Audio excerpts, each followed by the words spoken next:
Senator from Colorado. Thank you, Mr. President. I'm here tonight on a different topic than the Senator from New Hampshire, but want to congratulate you on your fine work here. I know you don't need me to say that, or you wouldn't want me to say that, but the people of New Hampshire are so lucky to be represented by you, and this is exactly why. A reminder that our Olympic athletes are about to start, I hope, winning gold medals. I suspect they will win the most in this Summer Olympics. We're looking forward to that.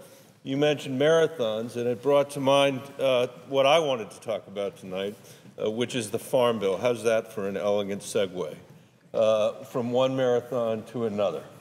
I want to talk about it in the context of the severe drought that's facing Colorado and all of rural America.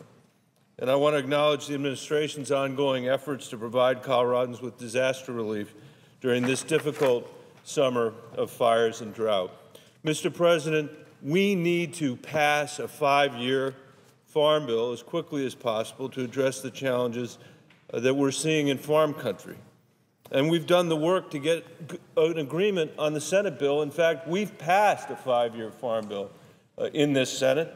It was a strong bipartisan bill. I want to thank the chairwoman, Debbie Stabenow from Michigan, the ranking member of the committee, for their incredible leadership, working together with both sides of the aisle, never in a partisan way, to produce, among other things, the only bipartisan deficit reduction that any committee, House or Senate, has produced in this United States Congress.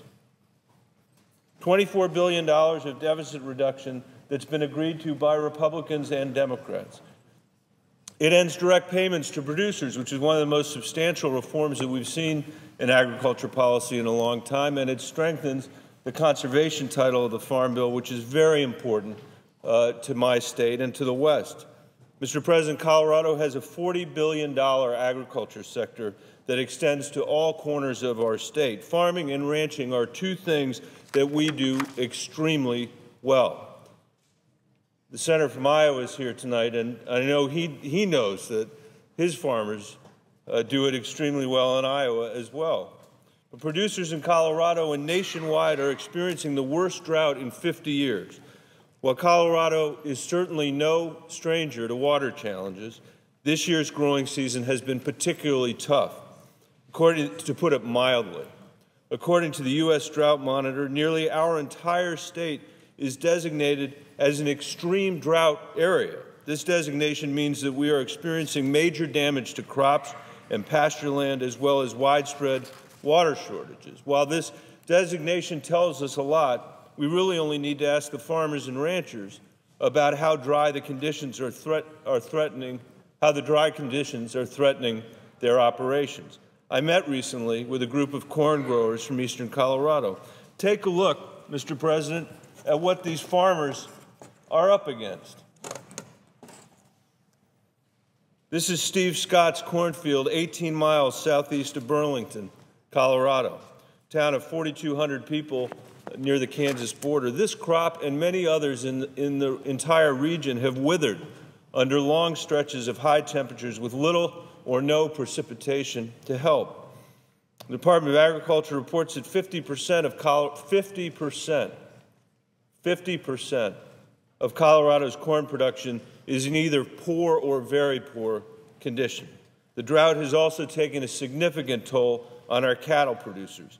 Colorado is one of America's top beef producers. Right now, 75% of pasture land in Colorado, approximately 900,000 acres.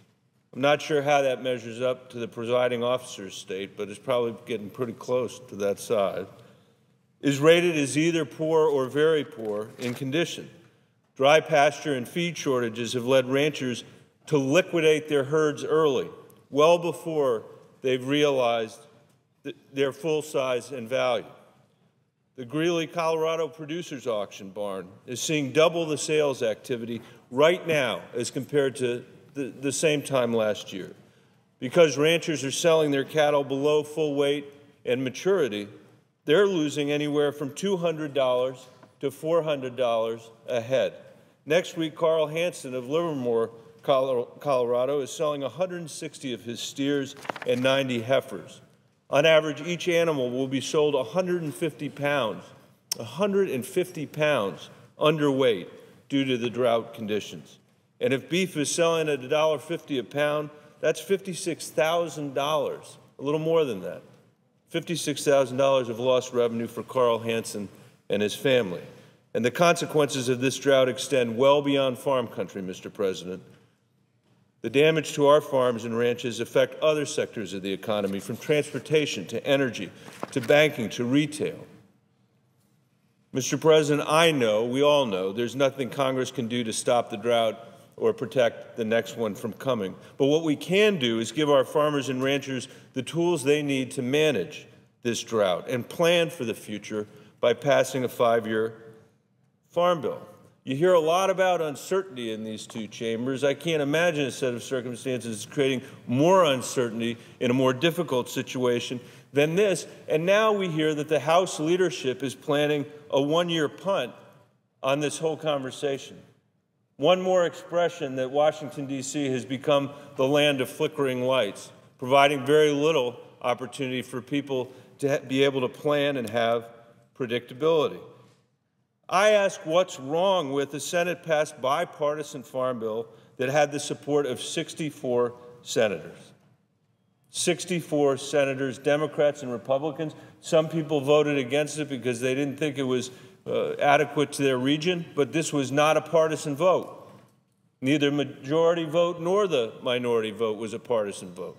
This was the Senate operating as the Senate is meant to do. A 5-year bill provides our agricultural community with much-needed certainty and predictability, but now it's being held up in the House by politics. And let's be clear, no one, I'm saying it again, no one is pretending that the Farm Bill can correct bad weather. And our producers certainly aren't waiting on the Farm Bill to keep doing what they do best. Colorado will continue innovating and increasing productivity.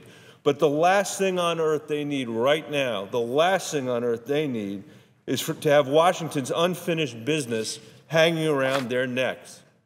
A 5-year farm bill will provide producers with a set of tools for managing through this drought and planning for the future. The 1-year bill being discussed over in the House by the leadership doesn't recognize the or is unwilling to recognize the agricultural community's need to do long-term planning. Among many other important provisions, the Senate Farm Bill contains revamped risk management programs like crop insurance, which is what I heard was needed by our farmers. Improvements farmers requested to help manage a severe drought, exactly like the one we're going through right now. This is the point of that provision. A 1-year bill doesn't have any of those improvements. Corn farmers on Colorado's eastern plains could lose 40% or more of their revenue this season. We need these reforms and the predictability of the Senate bill. Our bill also contains permanent disaster programs that provide responsible assistance to producers in need. Some of these programs, such as the livestock disaster programs, expired in September 2011, almost a year ago. If Congress takes the easy way out and does a 1-year extension, our livestock producers will get no relief. None. This means no disaster assistance for ranchers whose pasture is too dry to feed their cattle.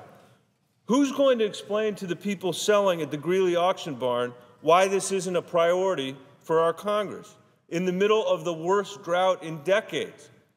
The House Ag Committee passed a 5-year farm bill with a strong bipartisan 35-11 vote. Again, this is not the partisan dysfunctionality that we've talked about so many months on this floor. We have 2 bipartisan bills. One is passed out of committee on the House side with broad bipartisan support. One passed right here on the Senate floor with broad bipartisan support. And so it's not surprising that I'm not the only person that's calling for long-term extension. A 5-year extension. 79 House members, including 41 Republicans, wrote the Speaker last week asking him to bring the long-term farm bill to the floor. And I'd like to enter that letter into the record. Without objection. Thank you, Mr. President. They wrote, "The message from our constituents in rural America is clear. We need a farm bill now. We ask that you bring a farm bill up during the August district work period. They went on to say, quote, we ask that you make this legislation a priority of the House, as it is critically important to rural and urban Americans alike. Representative Rick Berg, a Republican from North Dakota, took to the floor last week and said, quote, now is the time for the House to act. The time for a farm bill is now. Joanne Emerson, a Republican congresswoman from Missouri, told reporters that, quote, there are problems with my farmers who need to make planning decisions. We're seeing that exact same uncertainty plaguing our farmers and ranchers in Colorado, yet here we are again. We've seen this before in Washington. We're pretty good at starting conversations, but we're not very good at finishing them, kicking the can down the road once again. But this is the Farm Bill. This is the Farm Bill, a bipartisan effort that rarely, if ever, has been used as a political football around this place. 3 days ago, David Rogers wrote an article which I think accurately describes our dilemma. It was in Politico, and I'd ask that this article also be made part of the record. Without objection. Thank you, Mr. President. To quote Mr. Rogers, quote, never before in modern times has a farm bill reported from the House Agriculture Committee been so blocked. Never before in modern times. I suspect it's true in ancient times as well, but it's certainly been true in modern times.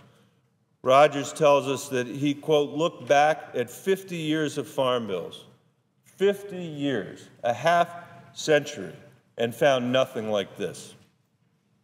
He continues, farmers live by nature's calendar, not continuing resolutions. I could never have said it so eloquently myself.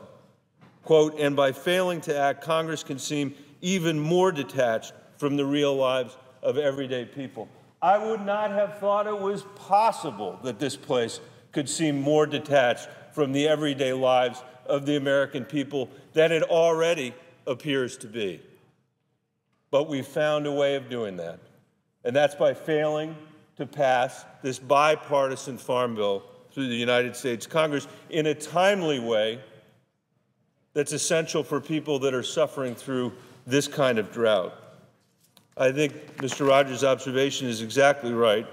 And that's, I've been on this floor many times before saying that the people at home in Colorado, Republicans, Democrats, and independents, don't identify with the cartoon of a conversation that we're having in Washington, D.C. right now. And I can't think of a clearer example than the failure to act on this bipartisan piece of legislation that would immediately help people all across our country, all across America, who are struggling today. Mr. President, think for just a moment about our farmers in Colorado and rural communities just like our communities all across this wonderful country. Our farmers and ranchers are experiencing the worst drought in over half a century. Who's going to look in the eyes of our farmers in Middle America and tell them that our dysfunctional politics will prevent this bill from moving forward? Who's going to tell Steve Scott and Carl Hansen that this bill just isn't going to be a priority in the Congress, that we're just going to take our recess and go home for a month, not having passed this bipartisan piece of legislation, the only manifestation, the only example of bipartisan deficit reduction in either the House or the Senate in this entire Congress. Mr. President, I implore the House to figure out how to come to its senses and pass a 5-year bill along the lines of the bill that was passed out of their committee, and then together we can have a conference and decide how we're going to move this bill forward on behalf of farmers and ranchers all across my state and all across the United States of America. Thank you, Mr. President. With that, I yield the floor. Senator from Iowa. I didn't come to the floor to speak about the farm bill because I did that yesterday, but I want to assure the senator from Colorado I listened to everything he said and I agree with him, and that was my plea, maybe in a little broader context yesterday, asking that the House of Representatives take up the bill. And I also said about the same time, being that the House brags legitimately so about being fiscally conservative. And so I agree with what the senator from Colorado said about this may be the only opportunity and presumably will be the only opportunity to pass a farm bill or any bill that saves money from previous programs of previous years. So I compliment the senator from Colorado.